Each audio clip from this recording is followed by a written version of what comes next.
la edición número 35 y hoy nos acompaña Diana Obando. ¿Cómo estás? Muy bien, muchas gracias por invitarme. No, nos da mucho gusto recibirte aquí en el Estante Publishers Weekly, porque aparte de que nos vas a hablar de una novela que es importante porque acaba de recibir el premio Elisa Mujica, sabemos de tu sensibilidad, porque leímos el libro, porque vimos una edición impecable de Laguna Libros y una portada que es inolvidable. Entonces, nos gustaría, antes de entrar a Erial, que nos hables de este camino para las escritoras colombianas, ¿no? Yo sé que no podemos generalizar, pero en tu camino para llegar a la publicación, porque las escritoras siempre han escrito, nada más no acceden a tener ya el libro, ¿no? el objeto y que llegue a los lectores. Cuéntanos un poco de toda esta experiencia. Sí, efectivamente ha sido un camino largo, creo que en general para todos, todas y todo ese, el camino hacia la publicación es largo, pero sí estoy bastante segura que el de las mujeres lo es más. Yo además adicionalmente tengo 2 hijitos y lo he conversado con muchas amigas, tanto del ámbito literario como de otros ámbitos artísticos, y siento que las mujeres estamos especialmente precarizadas cuando somos mamás, además adicionalmente, como ya los artistas en general la precarización es todo un tema, pero encontrar tiempos en una sociedad que no está diseñada ni pensada ni concebida para cuerpos femeninos, para cuerpos menstruantes, que tienen unos tiempos y unas cadencias distintas, y cuerpos que maternan, ¿sabes? Como el puerperio. Pues fue muy abrumador también intentar encontrar en los pospartos, reencontrar el tiempo para escribir y volver a acomodar la vida alrededor de una situación distinta con otras gentes pequeñitas. Estar a cargo de un ser humano es complicado. Sí, lo es y es maravilloso, pero sí, es bien retador. Carolina del Olmo tiene un libro muy lindo que se llama ¿Dónde está mi tribu?, que va un poco de eso, de lo difícil que es maternar en sociedades que están súper atomizadas como las nuestras, donde la maternidad se vuelve una cosa pues como para adentro, de encierro, porque no hay demasiadas alternativas para llevarla de otra forma. Entonces siento que en mi caso particular yo siempre pienso como en esos procesos desde los cuerpos, ¿no? O sea, de todas las relaciones de poder que atraviesan los cuerpos y que eso implica, ¿no? Implican mayores o menores dificultades para llegar. Y este premio en particular es un premio para mujeres, que agradezco un montón que existan, porque sí es distinto las condiciones en las que estamos llegando nosotras a un concurso, los tiempos que podemos, y el tipo de literatura en otros ámbitos, o sea, de otro tipo de concursos que esperan una literatura más hegemónica, que es por supuesto la literatura pues, que ha sido hecha, concebida y construida por hombres, y que recién, relativamente hace poco, en la historia eso ha estado cambiando. Me gustaría que ahora sí comencemos con el libro.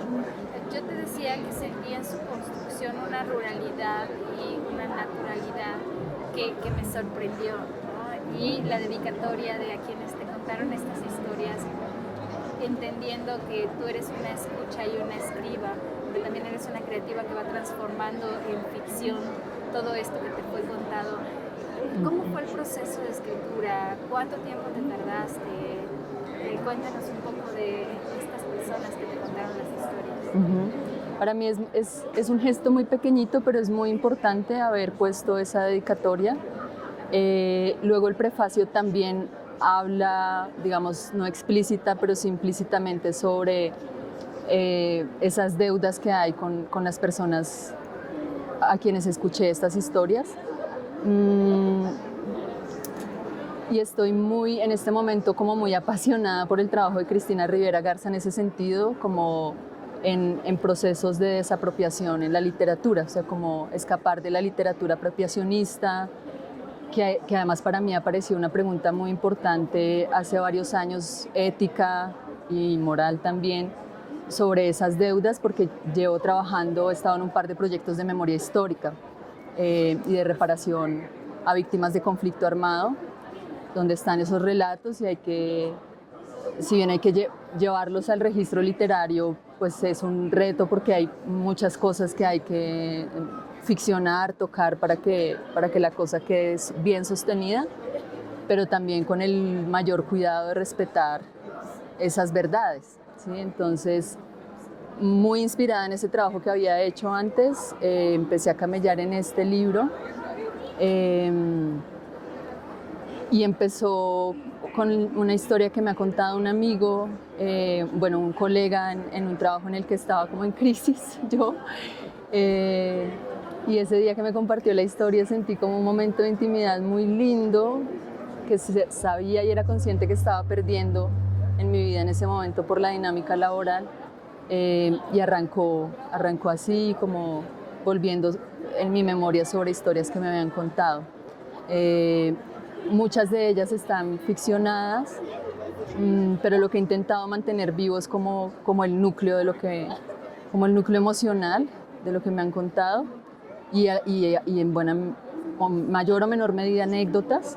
Lo que pasa es que algunas incluso son historias que no eran anécdotas, sino sensaciones, impresiones de personas en determinados momentos, como esa intensidad. Y eso era lo que me esforcé. Son emociones. Sí. Algo que me gustaría que me contaras es, ay, ahorita ya la voz, es cómo ha sido el trabajo con tus editores. Sé que Laguna Libros es una casa editorial de mucha tradición independiente, autogestiva. Entonces, ¿cómo fue el equipo? ¿Cómo llegamos a este libro? Porque luego muchas veces nos confundimos de, es que ya el libro lo escribió el autor. No, este es un texto que luego se transforma en un objeto llamado libro. Cuéntanos del proceso. Sí, el libro, por supuesto, al concurso llegó en un estado, en una versión, y durante este tiempo que estuvo como en ese proceso que yo no sabía si iba a resultar o no, yo igual seguí camellando en el libro. Entonces, cuando salió el premio y me pude encontrar con Pedro Lemus, que es mi editor, yo ya tenía una propuesta de edición de esto que había sido esta primera versión. En particular, le había trabajado mucho a una intuición que yo tenía, o sea, sentía que para efectos del concurso, generalmente para los concursos uno tiene que un poco negociar cosas, ¿no? O sea, como entender que tiene que estar en un registro que más o menos, sí, ceder cosas, no. Entonces, en esta otra versión fui más arriesgada y más, digamos, fiel a lo que deseaba. Entonces muchos de los finales los edité porque sentí también que me había obligado un poco en algún momento como a darle cierre, como a responder un poco más a esta literatura más canónica del cuento y a intentar como generar una resolución de algún tipo. Y sentía que eso le hacía mucho daño a la dinámica del libro porque además no había sido nunca mi intención original. Entonces eso lo edité y cuando nos sentamos con Pedro, él entendió completamente por qué estas decisiones, le gustó muchísimo más esta otra versión, me ayudó también a como hacer este proceso como de jardinería, como de, ¿sabes? Como de limpiar, de sacar maleza, de esto no va. Creo que pulimos mucho el prefacio, o sea, como que le quitamos, antes tenía como un aspecto un poquito pedagógico, un texto agregado. Y tuvimos esa conversa con Pedro y fue muy chévere como tomar la decisión de que no fuera explícito, que estuviera abierta la interpretación. Ajá. Sí. Me gustaría que hablaras del arte de la portada. Es muy llamativo, es muy orgánico, no sé cómo describirlo, pero también quisiéramos precioso. Saber cómo se trabajó. Sí, yo estoy muy feliz. La ilustración la hizo Teresa Currea, que la pueden seguir en redes, aparece así tal cual, Teresa Currea. Ella hace dioramas, entonces esto en realidad son como ilustraciones en papelito puestas así y luego toma la fotografía que da como esta cierta profundidad. Pero además fue muy emocionante para mí cuando vi la ilustración por primera vez porque sentí que ella había leído y había entendido todo respecto al libro, o sea, como la atmósfera, los tipos de colores, o sea, como la atmósfera en un sentido físico, pero también emocional, ¿sabes? Entonces, además sentirse leído es raro, realmente es como uno no sabe qué va a pasar. Y para ella además fue como muy entrañable, como que ella ahorita está viviendo fuera del país y sintió como regresar a su tierra a través del libro, entonces conversamos sobre eso. No, pues qué emocionante como todo el trabajo en torno al libro. Te quiero hacer una pregunta. ¿Tú crees que, yo sé que los premios son importantes y ayudan a las carreras de escritores y escritoras, pero por ahí alguien me dijo, es que los libros más que premios necesitan lectores. Sí es un factor de que te lean más si tienes un premio, obviamente, pero ¿cuáles son como las diferencias entre, sobre todo como me dijiste que trabajaste los textos a partir ya de la libertad? Entonces cuéntanos esa experiencia a partir de premio, no premio, cómo cambian los textos cuando... Sí, pues es raro porque para la versión final pensé menos en los lectores y lectoras, o sea, fui un poquito más fiel me arriesgué un poco más, siento, o sea, como dije, bueno, ya se ganó el premio y ahí la libertad, en Laguna fueron muy generosos con la posibilidad de editar, y pensé, bueno, ahora o nunca, ¿sí? O sea, como tampoco quiero lanzarme con algo demasiado negociado. Pero sin duda para mí es muy emocionante el momento en el que llega a otros. O sea, tú escribes al final, pues no sé si necesariamente para que se mueva así, pues brutal, pero sí para que otras gentes coman de esto también.